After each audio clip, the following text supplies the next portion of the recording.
I'm sorry, we got a double dip. 8-9 minutes wasn't enough to talk about the Montreal Canadiens since we just focused on Kirby Dach. I wanted to talk in this video about the game within the game. It's time to play the game. Hashtag Triple H, because in this video, I wanted to talk about one of the guys that absolutely exploded for the Habs in Game 1. He was the reason Montreal won Game 1, and he is going to be a franchise cornerstone for years to come with this hockey team. Ladies and gentlemen, today I wanted to talk about Juraj Slafkovsky. And the unfortunate part of his Game 2 against Tampa. Because I'll say it right here, I feel like, unfortunately, Juraj Slafkovsky might have taken the bait.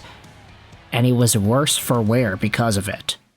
You see, after posting up a power play hat trick to win Game 1 in overtime, Slaf didn't really have that much to offer for the Montreal Canadiens here in Game 2 yesterday.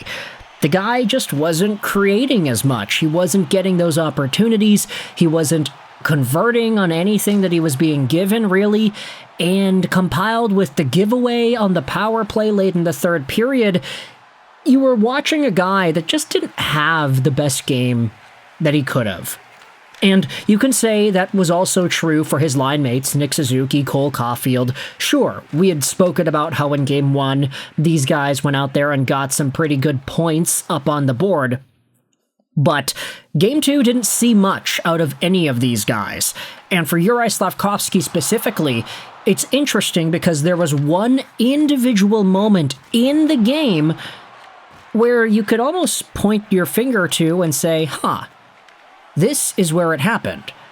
This is where Juraj Slafkovsky stopped playing like himself.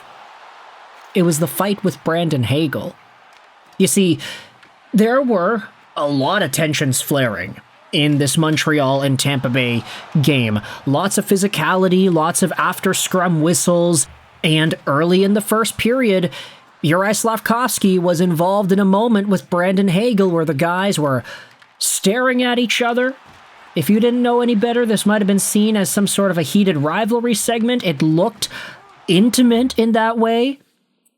And it was only 6 minutes into the second period when this went down. Brandon Hagel and Slafkovsky both just kind of looking at each other, and they end up deciding to fight right away. The referees, for whatever reason, did not end up stepping in. They did not want this fight to not go down. They just allowed it to happen, even though these guys were locking eyes and staring into the abyss of each other's irises for what felt like ages. And then when the fight went down, Juraj Slafkovsky, he gets a few shots in on Brandon Hagel to open up the encounter. But then Hagel, Hagel gets the best out of Juraj. He gives one right hook. Slaf goes down, kind of hits himself on the ice, catches himself with his hand. And it was after that moment, Slafkovsky gets back up and he tries fighting again. He tries going back at Hagel for a few more punches, but then the referees, they stop the play there and they're like, okay, that's enough. You got taken down. We're not going to let this continue any further. You're done. And unfortunately, you could definitely see after that moment, Juraj Slafkovsky just wasn't really himself. I understand he didn't get any points in the first 26 minutes of this game from the first period up until that span in the second, but Slaf looked like afterwards he just wasn't feeling it. And in a way, you can say that there was a respect element to what happened with the fight with Hagel. Afterwards, they were pointing this out in the Sportsnet broadcast as well. But after the fight went down, Brandon Hagel wasn't really going after Slaf anymore. During the face-off, Slaf could get a little tap in there, but there wouldn't be any retaliation. It's like, oh, I respect you now because you fought me and you're a young guy and I'm a veteran, so I'm going to allow you to just kind of tap me and go away because I respect you now. Here's the thing about that.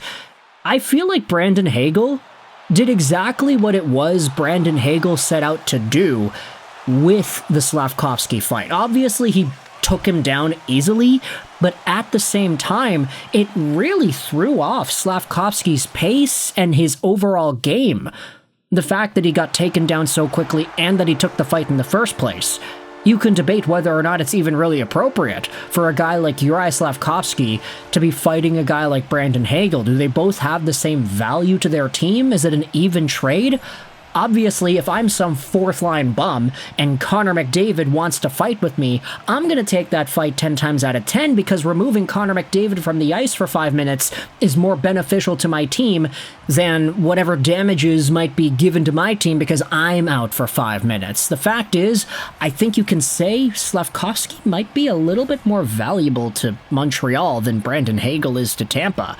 So already there was an idea that said, maybe this isn't really the appropriate fight for Slafkovsky to take. But I get it, you know? He was kind of getting yapped at. There was already a bunch of physical stuff going on, and he was feeling it. He was angry. He wanted to go out there and get his chops in. But it kind of felt like he was embarrassed that he got dropped so quickly, and he couldn't get that confidence back. And I think overall, the Montreal Canadiens got so internally held back by everything that was going on physically in this hockey game that it also started to bleed into their play late in the third. We mentioned in the previous video Kirby Dach with the terrible icing in overtime, which resulted in the offensive zone draw for Tampa, which resulted in the overtime goal. But that wasn't the only dumb icing that Montreal had done in this game. Ivan Demidov had a bad icing also in the second period where he just kind of dumped it in from way before the red line. It was easily called. They had to bring the faceoff all the way back. And I think these moments where you see Montreal just continually ice it, obviously it's not by design, but I think it's a response to whatever sort of fear the Canadiens might have, especially these young guys. It's like, well, Tampa's playing so physical, they're really rubbing against us here in the neutral zone, they're making our lives hell. Heck, I'm just gonna go dump it in. And they end up making dumps that are a little too early and they always get called, and Montreal ends up being a little bit careless with how they dump the puck in, which results in icings because they're just so afraid to continuously get beat on. These young guys are going to have to learn to get over that. For Juraj Slafkovsky, you got to be able to bounce back after what was a pretty lackluster game from most of that first line. But you could definitely say that Juraj was having a pretty decent game up until the fight, which kind of took away all his mojo. So with that said, you can let me know your thoughts in the comment section below. Did Brandon Hagel ultimately win the game within the game when it comes to Juraj Slafkovsky? Was he able to get one over Slaf? And was he able to really put Slaf in a place that Tampa Bay wanted him to be in? Will this continue into game number 3? Hopefully the energy of the Bell Center provides some sort of a spark for these Montreal Canadiens guys. But I don't think anything is guaranteed at this point, right? Let me know your thoughts in the comment section below about Juraj Slafkovsky and the game within the game, how Brandon Hagel got the best of Juraj Slafkovsky in more ways than one in game number 2. Thoughts in the comment section below. I hope you enjoyed this video. And bye.